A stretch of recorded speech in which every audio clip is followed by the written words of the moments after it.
Welcome to Fulfillment in Faith, where we will dive deep into self-discovery, empowerment, and manifesting the life you desire. I'm your host, Shannan Mondor, and through my own experiences with addiction, sobriety, and personal growth, I've learned invaluable lessons that I'm passionate about sharing with you. Now let's start creating a life you love.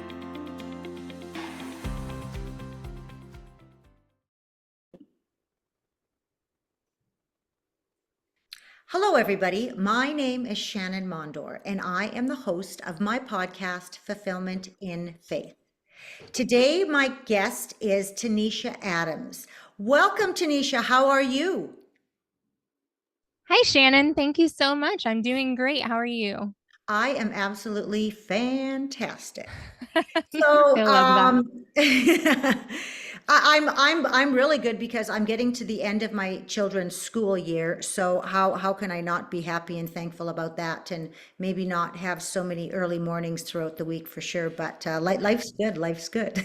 Extra sleep is always best. I know, I know. I like to, if I could sleep in every day, I would, and go to bed every early every night. Like, I love my sleep. It's almost pathetic, but that's who I am. I know, I know. I'm the So same what, way. so what we're gonna do, Tanisha, is I want you to tell the audience members a little bit about yourself, where you're from, and then from there you can get right into your story. Sure. So a little bit about myself. I'm from Florida, Central Florida. I was born in St. Petersburg, Florida, and lived most of my life in Central Florida. And then I traveled a few places. Was in Alabama for a little bit when I was younger, and Illinois, but mostly most of my life was in Florida. Today, I actually live in Alabama now, so I really like it. The rural areas, it's fun, and so it's just it. I am a mother of. Well, I birthed three children. Mine are 28, 26, and 18, but I also just married an amazing man 7 years ago, and he had six. So between the two of us, we have nine children and one Wow. grandbaby. And it So, blows me away, Tanisha, when you say that you have a 28-year-old, because you don't look over 30 years old. oh, That's thank what, you.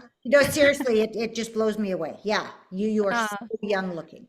I was very young when I had my first child, but we'll get into that story later on. But yeah, she was my first baby, and then I had my second one 2 years later. And then I waited about 10 years before, or 8 years before I had my next one. But all my girls are amazing women, and I am just thrilled to be their mother. And what's so funny you say that, because every time I'm out in public with them, people always say, "Oh, is that your sister?" And my girls are like, "No, that's my mother." So Well, it's funny that's a and good it's boost to fun. the ego.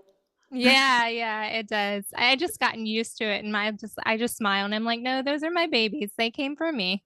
Oh, beautiful, beautiful. Yeah. So, what more do you want to know? I mean, there's so much I can tell you about You me. know what? All you got to do now is go right into your story, because you have got an incredible story that I want you to share with everybody, because a lot of people are going to be relating with what you're saying, and they're going to be learning. And that's the whole reason for this podcast, is to let them know that they are not the only one. You have gone through a lot. I've gone through a lot. And that's Yeah, what we're here to do, is we're here to help people to find absolutely. within. So yeah, go for it. Well, I think one of the reasons why you and I connected so well is because both of us had childhood trauma. Yeah. And your story is a bit different from my story, but they're both still traumatic stories, and we both have been able to have victory over them. Mhm. And so I want to say thank you so much, Shannan, for coming on to my podcast that you did and sharing your story, because it's been very compelling and inspiring to me as well. And so if I cry a little right now, That's okay. I've cried in many podcasts. I have cried on almost every single interview that I've ever done. But no, that is what we need to let people know, is if you can show your vulnerability, that is the biggest barrier. And that yes, is your ticket to freedom. It's, absolutely. it's And such a strong superpower. And that is something that you have actually inspired me and showed me that it's okay to tell my story. It's been really hard for me to share my story, but your encouragement and the things that you've taught me has taught me that it's okay. So, when I was a young girl, At the age of 4 years old, you would thought that I was dealt a really wrong hand in life. Because at 4 years old, we lived in Winter Haven, Florida, and it was really cold that morning. And my mother, we didn't have any means of heat in our home. The only thing that we had was an oven that we could turn on the oven, open the oven door, and let it heat the home. And my mother had a chair next to the oven, and she was making a bottle for my sister at the time. She was really young, she was like a year old, and she had just got done making hamburger on the stove. Well, I told my mother I was cold, and she told me to sit next to the oven to get warm. And instead of sitting next to it, I sat on the oven door, and the entire oven fell over top of me and burned the whole left side of my body. And so you can imagine at 4 years old having a flannel on, which was my stepdad's flannel at the time, so that he panicked and he just ripped that flannel off of me, and it scarred the whole left side of my body.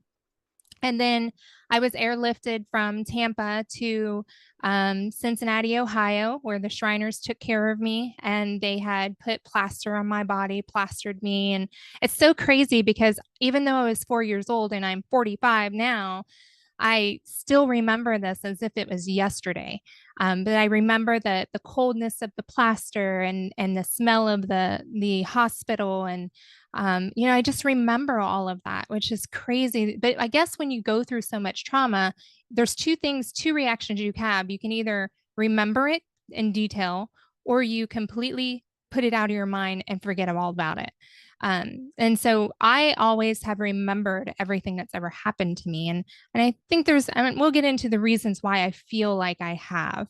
But then as I got older, we had moved from Florida to Alabama, a northern town in Alabama. It's called Estill Fork. It was a very small town. It wasn't even on the map. Back the day when they had paper maps, they didn't even have that town on the map.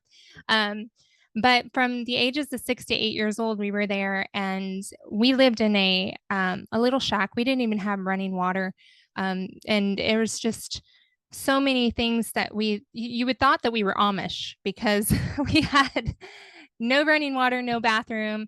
We had an outhouse in the back, and we had to pump our well water. That's just the way we lived. And my mom had to go to work, and she had this babysitter, and her babysitter had a daughter about the same age as me, and became my best friend. But she also had 3 sons and a cousin that came over there often. And unfortunately, those 4 guys every single day for 2 years of my life had sexually assaulted me. And it started with one of them just trying to convince me it was okay to look at dirty magazines, or to just like touch me in places, or touch them. And they told me that if I ever told anybody, that they would do it to my sister. So to protect my sister, I never told anybody. And I held that in. My mom never knew. She didn't even know until I got older as an adult what had happened. And because I've never wanted my mom to feel guilty for somebody else's actions, because as far as she knew, she was, my best friend was there, and I was happy, and I never showed any signs of trauma, because even as a young child, I knew how to handle mentally of clocking out, if that makes any sense. So I would clock out during those moments, and then when they were over, I would come back to reality and act as if nothing ever happened. Can I ask you? Yeah, sure. Did they ever sexually assault your sister?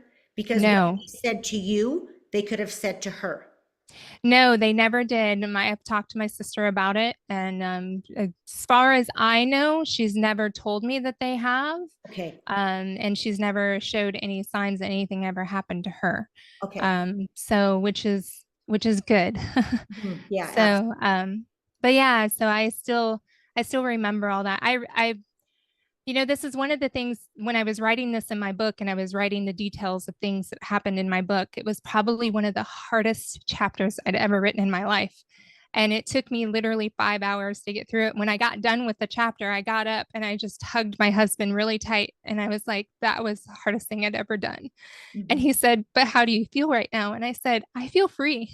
Mm-hmm. I feel like I finally can let this secret that I've had all my life go. And then I know it's going to heal somebody else. So it was amazing to have that moment. And then, just letting go of those feelings and those pains. And so after we left that area and I finally got away from them, we moved to another town in Alabama. And I started noticing, or I think back and I think of some of the behaviors that I had because of the trauma that I went through. And I had some really odd behaviors between the time that I was 8 to 12 years old of, just sensational feelings in my private areas and things that I knew that was not right and I shouldn't be feeling that way, things like that. And I remember not knowing how to handle them. And so I would act out a little bit when those things would happen or I'd feel those feelings. I would act out and do things like color on my wall when I wasn't supposed to, or, you know, just crazy things that I'd get in trouble for all the time. But then we moved back to Florida, and at 12 years old, I was put into a middle school. It was 16th Street Middle School. It's not even there anymore. They've closed it down, but I was 16th Street Middle School in St. Petersburg, and this was written up in the newspaper. I was 12 years old, and I remember going to my next class because I was in middle school then. And I told my teacher I had a really bad headache. And she said, well, put your head down on the desk. And I said, okay. So I put my head down, and my headache's just getting worse and worse. And I was feeling more and more sick. And so when the bell rang, instead of going to my next class, which happened to be gym, and we were going to be running that day, I went to the new nurses station because they had just started a nursing pilot program in the school. That's when they started putting in nurses into the schools. And I went to the nurses station. I said, I don't feel good. I have a headache. And so the first thing they always did was triage. They would take your temperature, take your blood pressure, stuff like that. Well, the nurse's assistant took my blood pressure, and then she shook her head crazy and she took it again. And then she said, sit down and rest for a few minutes, and thinking that something was wrong with her machine. So I sat there, and a few minutes later, she took it again. She called the nurse, and then she called 911, and then she called my mom because my blood pressure at 12 years old was 180 over 120 at 12 years old. And the hospital was only a mile down the road from the school. And so when my mom got there, I didn't know what was going on. I just knew the ambulance showed up, my mom showed up, and they're telling me that I have to go to the hospital immediately. And so I told them, I'm like, I don't want to go in an ambulance in front of all my friends. That's kind of embarrassing. So they let me ride with my mom. My mom gets me to the hospital. They were expecting me there at the door. They got me in. By the time I got to the hospital, my blood pressure, because of all the excitement, was 210 over 180. They said that if I had gone to gym that day, I would not be here today. So I know beyond a shadow of a doubt that my life has a purpose because I shouldn't be here.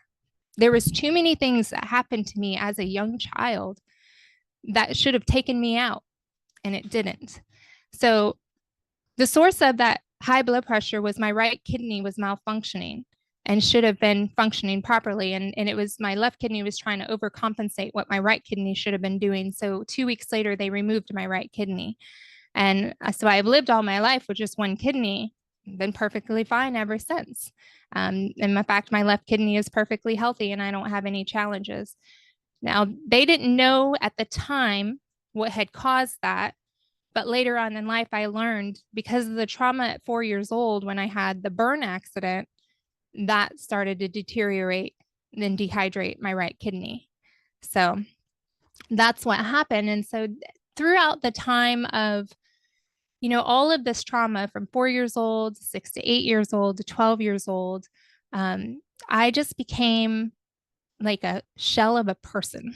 Like as my teenage years, I was so desperate for attention, for love, for affection, somebody to tell me that I was okay, that nothing was wrong with me, that I started to um, look for that in the wrong areas as a teenage girl. And there's some pretty crazy things that I did, like sneaking out of my house and running away and, stuff that I should have never done.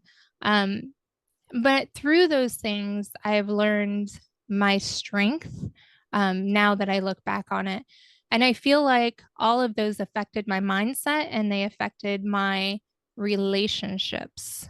Mhm. And it wasn't until about, I would say, 9 years ago, um, when I started changing my mindset. I was just coming out of an 8 year, very toxic marriage where my husband at the time was an alcoholic and addicted to Adderall, and just it was very toxic scenario and situation. And I knew at that point I needed to make a change. I needed to make a change in how I responded to relationships and who I let in my life. And I started to go to church. I started to read scripture more. I started to really trying to focus on who I am, what is it that I want, where am I going. I remember one day when it all snapped. I was in my closet. I was crying so hard that I literally defecated on myself in my closet. And I got up and went to the bathroom to clean myself up. And I'm like, how could I get to this point? How can I just cry myself to where my whole body just like loses control? I'm like, I can't do this anymore. I have to make a change. And so that's when I started seeking out mentorship and I started seeking out the strength in books and looking for where do I want some where do I want to be in life? I want to cut in there when you say that. There's not one person that I have talked to, that I've interviewed, that they do not remember that pivotal moment when they've had that awakening to awareness. Mm-hmm. I agree 100%. It's like a switch changes. It turns Like off and flips out. Yep. they know right down to the second Mm-hmm. when that moment was. And that all in itself, I'm going to cry, They know the feeling, is like the probably the feeling. most powerful thing that you Mm-hmm. will ever go through. Yep. It was. It really, really was. Like I can still feel that feeling that I felt that very day. I can still feel the switch in my brain, how my heart felt. I feel every bit of it.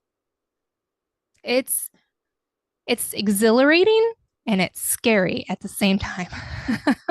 Yeah. And that's what makes you want to push forward even more. Mm-hmm. Yeah. I totally agree.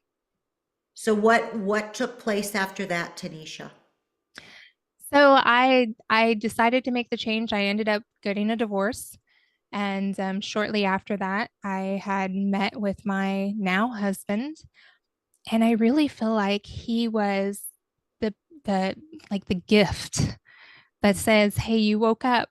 Now I'm going to bring somebody who really is going to give you love and joy in your life." Mhm. And it wasn't easy because we went through some challenging situations in the beginning of our relationship because I brought a lot of that toxicity with me into the new relationship and I had to learn to release it. Yeah. But together, we learned how to release it together. And that is one of the biggest blessings I could say that I have in my life is my marriage today. That's absolutely beautiful. And it's so funny when you had said that you had brought toxicity from one relationship into the next. But, I hope that you are soft at yourself looking at that, because that was your normal for so many. Mm-hmm. That's what a lot of people need to understand is, like say, for example, for me, like being in an abusive and addictive environment, that was my normal. So when Yeah. I wasn't in it, I wanted that. I would create that. I created Right. the chaos within my life for years because that's what I was used to. So Mm-hmm. if another simple example, we all have that one friend, or we all know that one person, no matter where they go, there's chaos, Right. or they create chaos.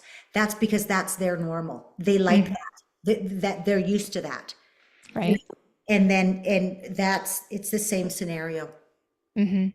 I just, those people that have that create that chaos or live in that chaos and are okay with it, I pray for them because I feel like deep down inside, they really aren't that okay with it, but they don't know any different.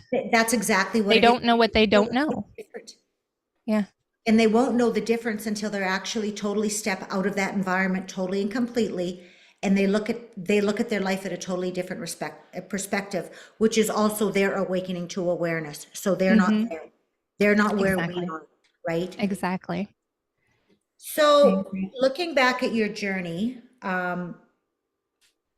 we always, there's so many learning lessons, always, Hmm. um, good or bad through our experiences. But there's always one pivotal, one learning lesson that really stands out. What is it for you? The choices that I make in life, that was the biggest thing. Um, there's a lot of choices that I made as a teenager, choices that I made as an adult. I feel like those choices are simple things like how did I think about myself? Did I choose to think negative of myself? And there was times I did. I'm ugly. I'm fat. Nobody loves me. Nobody's ever cared about me. I've got this burn. How is anybody ever going to look at me as a beautiful woman when I'm scarred? How am I ever going to find anybody? So I'll accept anything I get because this is how I think of myself. So that was a choice. I chose to think that way about myself. And I've learned that those choices is what directed my path. Mhm. And so now I choose differently. Now I look at myself and give myself affirmations. I am beautiful. I am beautifully made. The scar that I have, that makes me who I am.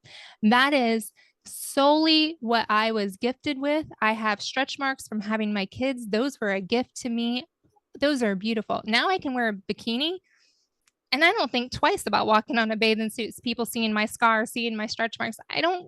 It's if they what they think of me is none of my business. It's what I think of me, and that's my choice. And so I feel like I finally got my choices back to choose who I allow around my life that influences me, where I'm headed in my future, and who I think I am, and what I think of myself, as along with my family. Um, One thing, going through that whole process, we do go through the state of being a victim. I, I, Mm-hmm. I was a victim I looked at myself as a victim for, oh gosh, years and years. Mm-hmm. And then finally it got to a point where it's like, no, I'm not there anymore. I have to stand up and I have to start to take responsibility for the actions that I did too, right? Mm-hmm. And you know, that's all a part of the healing, which is all a Yeah. part of forgiveness and everything too, right? Now, when you talk about your story, you went through the aspect of the victimhood as well too. And there are a lot of listeners out there that have grown up in an environment just like yours or just like mine, and they're still in that state of victimhood. Right. That's just a natural thing for us because Mm-hmm. we can't see past that. What Right. advice would you give these individuals in regards to that area or another area that you might be able to help them with? First thing I would say is do not pass blame on yourself. And if I know it's hard, it's really, really hard, but it's the most freeing thing you could ever do is learn to forgive. Yeah. When you learn to forgive and you learn to not only forgive those that may have hurt you, now you you'll never forget. And it doesn't mean that you ever have to talk to them and be a part of their lives ever again. But when you forgive and you forgive yourself, you free yourself to be able to open up to new journeys in life that could give you the happiness that you're desiring and needing. I know for me, when I realized I was no longer a victim of my circumstances and I was no longer a victim of what happened to me, it was the most freeing moment because I also realized that now I'm no longer going to allow others to victimize me because I know what I'm worth now. Yeah, and that's the biggest thing is once you get out of that victim mode, that's where you start to take control of your life. Mm-hmm. A lot of people wonder, Absolutely. why don't I have control? Why can't I go forward? Why can't I do this? Really look back at your state. of mind. Mhm. Are you a victim? Are you blaming others? Right. Right. Exactly, exactly. So where are you now, Tanisha, in your journey? There's a lot Oh, going on for you, so I want everybody to know. And what she's about to say is all going to be in the podcast notes. there is some amazing things that's going on. I got chill bumps because I'm super excited. So first of all, I'm going to say this. It is because of the inspiration and the love that Shannan, you've shared with me and told me that my story was so important. You're going to I make me was cry. I was so scared to write a book. I was so scared to put that out there. And if it wasn't for you, Shannan, I wouldn't have this freeing feeling that I have today and these amazing things that are going on with me. And so I want to say thank you so much for what you've done for me. And so I have started reading my book. It's called Path of Choices. It is written in a third party version.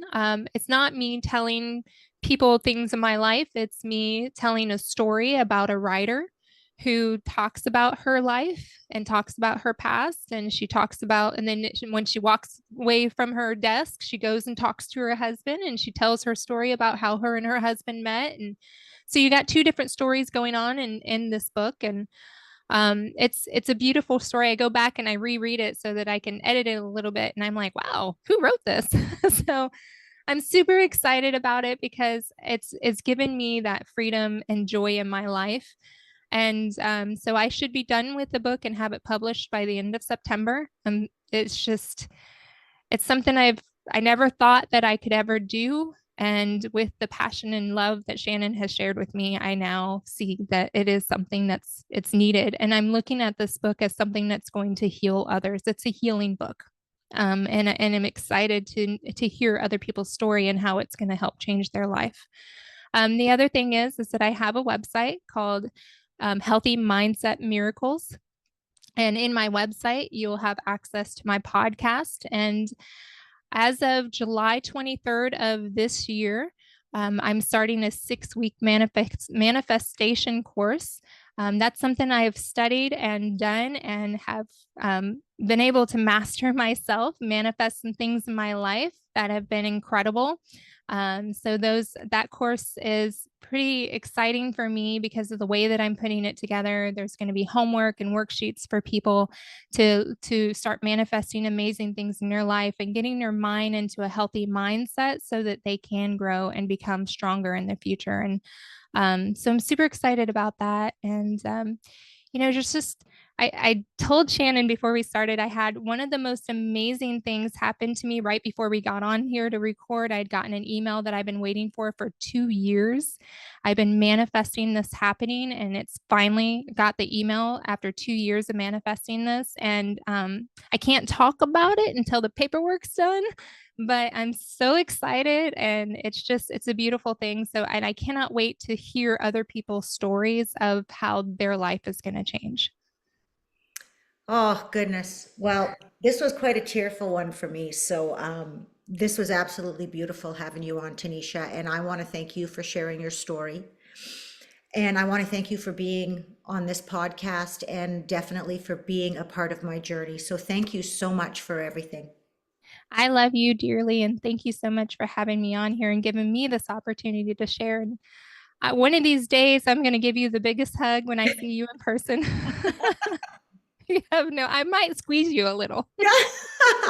Well, I hope to be making it down to Florida, especially in the I've got a big tour coming up in the fall, and I'm not quite sure where I know I'm going to be down in New York and all in there. So maybe I will be in Florida. I know I'm going to be in Phoenix as well too. So maybe that will be added to my tour. I'm not sure, but you will be the first one to know when I do make it to Florida for sure. I would be so elated, and I'm looking forward to it. Yes. So thank you very much, and blessings to you and blessings to all my audience members. And if you like this podcast, please share with your friends and write a review. And have a great day, everybody.